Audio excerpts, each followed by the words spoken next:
Aujourd'hui, le changement s'accélère dans nos entreprises de plus en plus numériques et connectées. Et cette tendance va en plus aller en s'accélérant. Au lieu de considérer que le changement est un élément qui nous perturbe dans notre quotidien, essayons de nous dire que le changement est aujourd'hui devenu un élément normal de notre façon de travailler.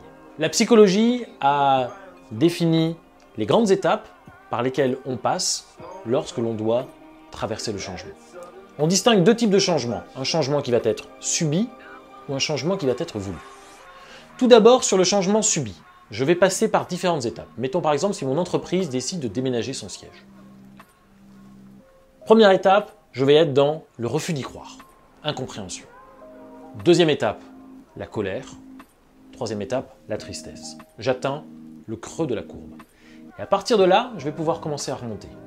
Je vais passer dans la partie marchandage, négociation, la décision, je vais m'adapter et enfin je vais m'engager. Une fois que j'arrive à cette phase d'engagement, le changement subi a été totalement intégré et la transition est terminée. Je vais avoir une deuxième possibilité de changement qui est le changement au contraire voulu. C'est moi qui initie ce changement. Je vais là aussi passer par différentes étapes.